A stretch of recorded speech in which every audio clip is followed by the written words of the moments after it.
কেমন আছো ছোট্ট বন্ধুরা? সব সময় পড়া পড়া পড়া আর ভালো লাগে না, বলো?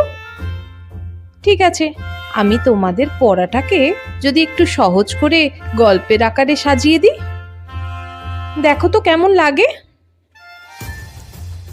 আমি একটা ছোট্ট গল্প বলবো, সকলে কিন্তু মন দিয়ে শুনো আর আমার প্রশ্নের উত্তরগুলো দিও।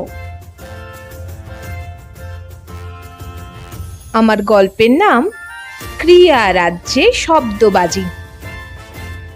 এক ছিল রাজ্য, যার নাম ছিল ব্যাকরণপুর।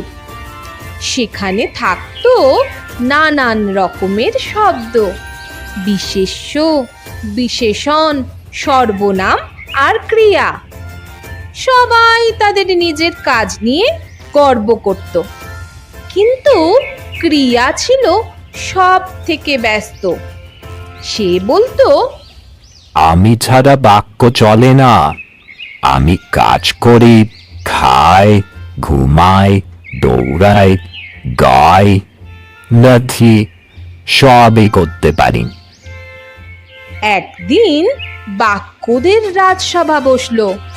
বিশেষ্য বলল, আমরা জিনিস আর নাম বলি, আমরাই সব থেকে দরকারি। ক্রিয়া হেসে বলল, তুমি বলো রাহুল, কিন্তু রাহুল কি করে সেটা তো আমি বলি।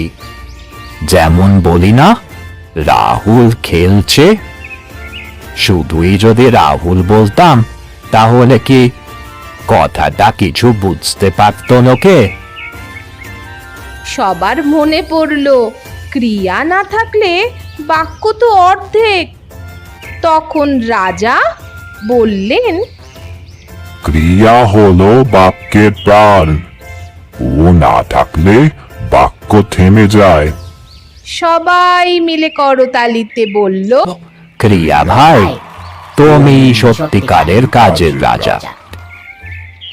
তাহলে এই গল্পটা থেকে আমরা কি শিখলাম? ভাষা শেখার মূল চাবিকাঠি হলো ক্রিয়া, কারণ কাজ ছাড়া কোনো বাক্যই সম্পূর্ণ নয়। তাহলে এবার তোমাদের উত্তর দেওয়ার পালা কিন্তু। বলো তো, বিশেষ্য কি করে? আমার দ্বিতীয় প্রশ্ন হলো, ক্রিয়া ছাড়া কি বাক্য সম্ভব? চটপট উত্তরগুলো কমেন্ট বক্সে লিখে ফেলো। টাটা, আবার তোমাদের সাথে পরের গল্পে দেখা হবে। আসি তাহলে।